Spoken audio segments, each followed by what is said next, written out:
अस्सलाम वालेकुम dear students. आज हम डिस्कस करेंगे that is type 3 hyper sensitivity. जो हाइपर सेंसिटिविटी की टाइप्स हैं ये आपकी फार्माकोग्नोसी की बुक में भी है एज़ वेल एज़ माइक्रोबायोलॉजी की बुक में भी है। मैं आपको यही सजेस्ट करूँगी कि आप फार्माकोग्नोसी की बुक से प्रिपेयर करें, बिकॉज़ फार्माकोग्नोसी की बुक में बहुत अच्छे पॉइंट्स के साथ मेंशन है। क्योंकि जो माइक्रोबायोलॉजी की बुक है वहाँ पे इतना डिटेल नहीं है, जस्ट डिफ़ाइन है वहाँ पे। अगर आप ये टॉपिक को अच्छे से प्रिपेयर कर लेते हैं ये टॉपिक आपका माइक्रोबायोलॉजी से भी कवर हो जाएगा एज़ वेल एज़ फार्माकोग्नोसी से भी कवर हो जाएगा। अब हम आते हैं टाइप 3 हाइपर सेंसिटिविटी के ऊपर।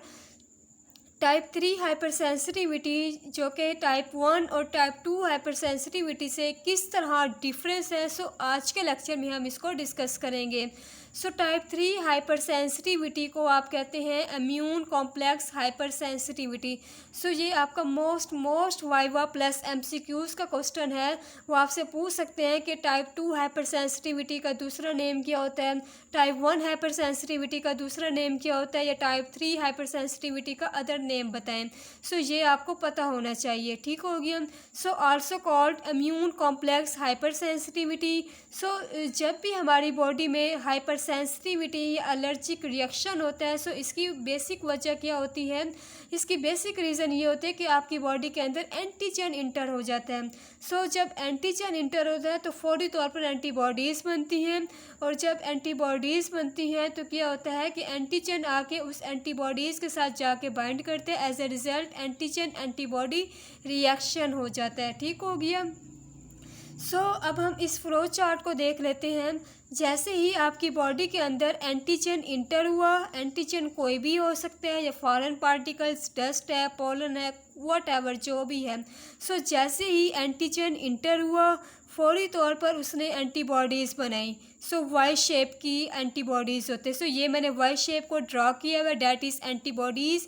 एंटीबॉडीज़ किसने बनाई, that is B lymphocytes. B lymphocytes किसकी टाइप है, डैट इज़ WBC की टाइप है। कौन सी एंटीबॉडीज़ बनी, डैट इज़ IgG एंटीबॉडीज़ बनी।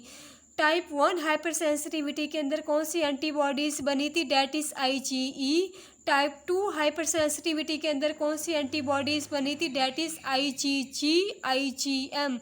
टाइप 3 हाइपर सेंसिटिविटी के अंदर कौन सी एंटीबॉडीज़ बनी, डैट इज़ IgG। जैसे ही एंटीजन इंटर हुआ आपकी बॉडी के अंदर फौरी तौर पर एंटीबॉडीज़ बनी। एंटीबॉडीज़ जो है वो इस सेल्स के साथ जाकर अटैच हो जाती हैं, ठीक हो गया। अब एंटीजन क्या करता है, एंटीजन आके इस एंटीबॉडीज़ के साथ जाके बाइंड हो जाता है। जब बाइंड हो जाता है तो as a result antigen antibody reaction हो जाता है। अब होता ये है कि एंटीजन स्ट्रॉन्ग हो जाता है और एंटीबॉडी वीक हो जाती है, जिसकी वजह से क्या होता है कि आपकी जो सेल है वो ब्रेक हो जाती है। याद रखिएगा टाइप 3 हाइपर सेंसिटिविटी कब होती है, जब आपकी एंटीबॉडीज़ वीक हो जाती है। अब एंटीजन स्ट्रॉन्ग है, एंटीबॉडी वीक है, लिहाजा मेम्ब्रेन जो है, इसकी सेल्स की जो मेम्ब्रेन है वो ब्रेक हो जाएगी, ठीक हो गया। जब ब्रेक हो जाएगी तो क्या होगा, ये किस में कन्वर्ट हो जाएगा, आपके डैमेज सेल्स में कन्वर्ट हो जाएगा। यहाँ तक का प्रोसेस जो था वो टाइप 2 हाइपर सेंसिटिविटी कहलाती है, ठीक है। बट इससे आगे का प्रोसेस क्या था, टाइप 2 हाइपर सेंसिटिविटी के अंदर क्या होता है कि ये डैमेज सेल्स है आपके ब्लड वेसल्स के अंदर मूव करना शुरू कर देते हैं।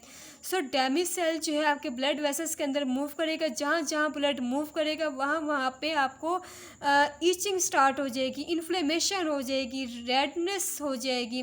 बट टाइप 3 हाइपर सेंसिटिविटी के केस में क्या होता है कि ये जो डैमेज सेल्स होते हैं ये डिपॉजिट हो जाते हैं कहाँ पे, टिश्यूज़ में और ऑर्गन्स में। डिपॉजिट का मतलब होता है जमा हो जाते हैं, अकोमुलेट हो जाते हैं। इसकी एग्जांपल आ जाती है कनेक्टिव टिश्यू। ऑर्गन्स कौन से हैं, किडनी, लंग्स, लिवर। जैसे ही ये आपका डैमेज सेल्स बना, डैमेज सेल्स कहाँ पे डिपॉजिट हो गए, आपके टिश्यूज़ के अंदर, connective tissues, kidney, lungs, liver. ये आपके ऑर्गन्स हैं, और एज ए रिज़ल्ट ये एक्टिवेट हो जाता है इम्यून रिस्पॉन्स, ठीक है। डिपॉजिट होने के बाद ये क्या करता है, इम्यून रिस्पॉन्स को एक्टिवेट करता है, या आप इसे कॉम्प्लीमेंट सिस्टम भी कह सकते हैं। कॉम्प्लीमेंट सिस्टम क्या होता है? कॉम्प्लीमेंट सिस्टम हमारी बॉडी में मौजूद प्रोटीन्स होती हैं। 10 से 12 प्रोटीन्स होती हैं जो कि बॉडी के अंदर इन्फ्लेमेशन या हाइपर सेंसिटिविटी प्रोड्यूस होती है। वो कौन सी प्रोटीन्स होती है? That is C3A, C3B, C4A, C4B, C5A, C5B। ये आपके पास प्रोटीन्स हैं और ये क्या करती है? बेसिकली इन्फ्लेमेशन कॉज करती है। याद रखिएगा, C3A कब एक्टिवेट होती है? जब हिस्टामीन रिलीज़ होता है। और हिस्टामीन क्या है? बेसिकली इन्फ्लेमेटरी मीडिएटर्स हैं और हमें पता है कि इन्फ्लेमेटरी मीडिएटर्स कहाँ पे होते हैं? मास्ट सेल्स के अंदर मौजूद होते हैं। ठीक हो गया। नेक्स्ट आपके पास आती है इसकी एग्जाम्पल आपके पास आ जाती है SLE। S से मुराद सिस्टेमिक, L से मुराद ल्यूपस, E से मुराद अरिथमेटोसिस। ठीक हो गया। ये एक ऐसा डिसऑर्डर है जो कि आपकी बॉडी के अंदर बाहर से एंटीजन इंटर नहीं होता, बल्कि आपकी बॉडी खुद एंटीजन के तौर पर काम करना शुरू करती है। यानी कि अगर आप किसी वजह से बहुत ज़्यादा रेडियोथेरेपी करवा रहे हैं या अल्ट्रावायलेट रेडिएशंस का यूज़ कर रहे हैं, आपकी बॉडी में एंटीजन इंटर नहीं होता, बल्कि आपकी बॉडी के अंदर खुद ही एंटीजन बन जाते हैं। इसलिए आप इसको कहते हैं सिस्टेमिक ल्यूपस अरिथमेटोसिस। इसको हम ऑटो इम्यून भी कह सकते हैं। ऑटो मीन्स यानी ये खुद ब खुद है। ठीक हो गया। इसके बाद लास्ट टाइप रह जाती है, that is type 4 hyper sensitivity. इंशाल्लाह वो हम कल डिस्कस करेंगे। इससे रिलेटेड कोई क्वेश्चन है या इश्यू है आप क्वेश्चन कर सकते हैं। अगर आपको वीडियो अच्छी लगी है, वीडियो पसंद है ये, please like and subscribe my channel. Thank you so much. Allah हाफिज़।